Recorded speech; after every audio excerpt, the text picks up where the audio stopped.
which were often managed by Americans. The Chinese were marked with the letter C for their destination, California. They committed themselves to an indenture period that many did not understand.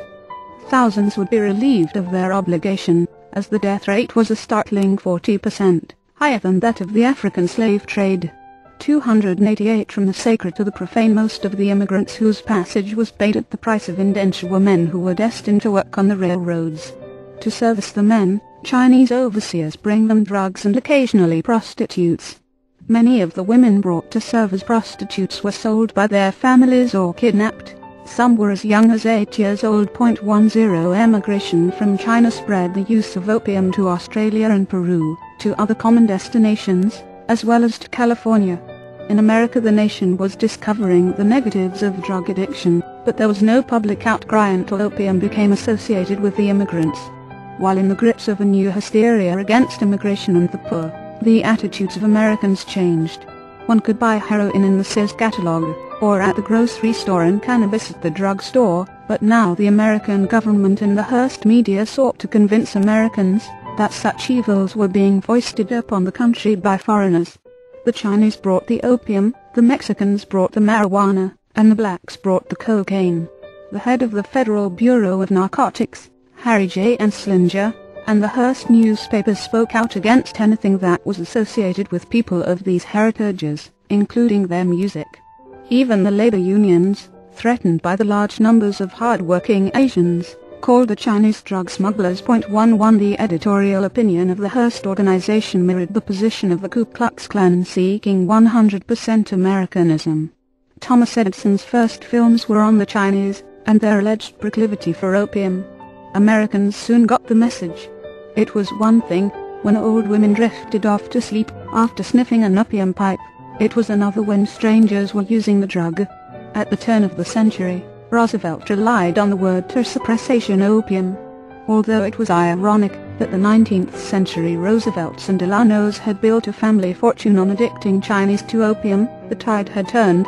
America was smoking more opium each year than the 6 largest nations of Europe put together. Wealth. The legacy of the opium trade. 289 The man who might be dubbed America's first drugs czar, Hamilton Wright, claimed that the Chinese brought the problem to American shores, and that opium's use had grown beyond the Chinese workers. He pointed out that 500,000 pounds of opium were used each year, and less than 10% was for legitimate medicinal purposes. Wright placed the blame on ignorant physicians and law-defying retail druggists, and called on the country to establish laws that would curb opium use.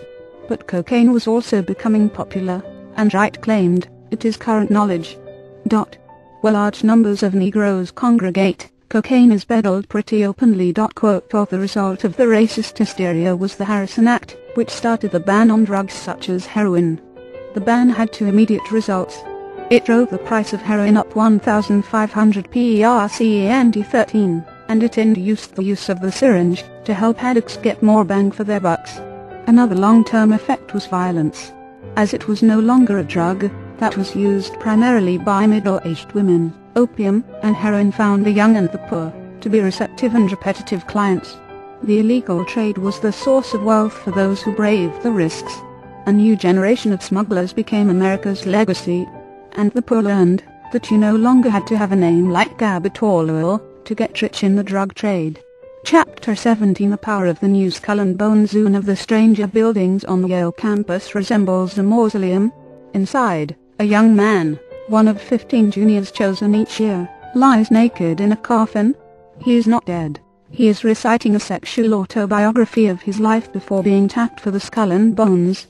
The ceremony is called connubial bliss, and it no doubt helps the bonding process that will last a lifetime. 1 Standing around are the 14 other initiates, and the current membership, who are all seniors at Yale.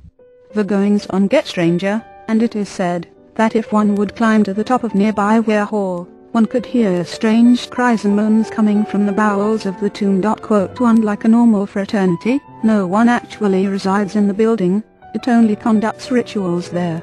Also, unlike a fraternity, the Skull and Bones initiates emerge wealthier, and with connections that can ensure a lifetime of success.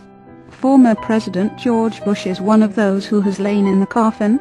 He is not the only famous member. His son George W. Bush is another.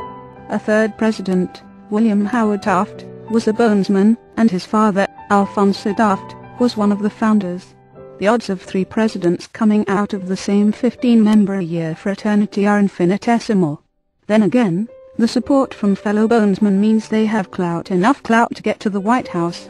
The membership list of Skull and Bones is one of the greatest concentrations of 290 the power of the new Skull and Bones 291 power in the United States.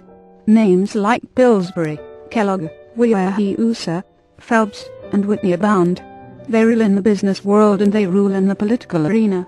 Besides the 3 presidents, numerous congressmen, justices, and military leaders have been members of the Skull and Bones. Rhode Island Senator John Chafee is a member. Senator Robert Taft was a member. Conservative William F. Buckley is a member, and so is his CIA proponent brother, James.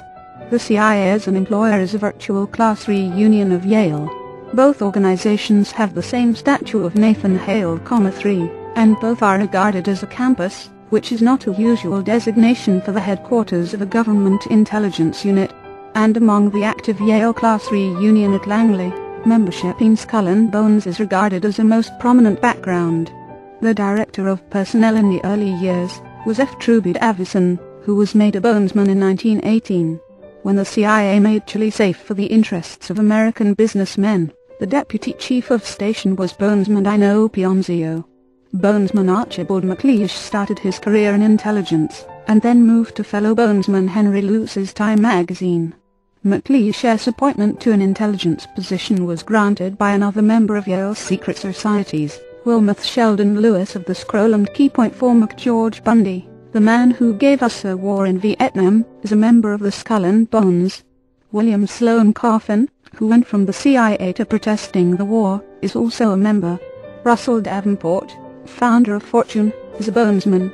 Senator John Forbes Kerry, an heir to the China trading Forbes family, is also a member. For many, note the authors of Wise Men, 6 Friends and the World They Made, membership in a senior society at Yale was the capstone of a successful career at Yale. The oldest and greatest, indeed the most legendary, was Skull and Bones. 2 of those 6 friends alluded to in the book's title were Skull and Bones members William Averill Harriman and Robert Abercrombie Lovett. When Harriman carried secret dispatches in the First World War, he coded them 322, a code understood only by bonesmen. When third wife Pamela Churchill 292 from the sacred to the profane asked Harriman about it in 1971, he told her he couldn't tell even her. 5 For those who wonder what goes on inside the iron gates of this quasi-Masonic sanctuary, there are few answers. If a bonesman is in a room, and the subject of the organization comes up, he not only will not reply, but also he will leave the room. The oaths taken among the bones and skulls of celebrity skeletons have never been broken, nor has the power. In recent years Ron Rosenbaum and Anthony Saturn, authors of America's Secret Establishment, have shed light on the secret organization. The Skull and Bones is the beneficiary of a trust set up by the Russell and Company heirs. How much money from the vast China trading fortune went into the Russell Trust Association is unknown, but each tapped member starts with $15,000 and countless valuable connections. Old money names include Adams, Bundy, Cheney, Lord, Stimson, and Wadsworth. New money names include Harriman, Rockefeller, Payne, and Bush. Averill Harriman, of the Wall Street firm Brown Brothers Harriman, is another member and the patron of the Bush fortune. And Brown Brothers Harriman is the repository of the Skull and Bones funds.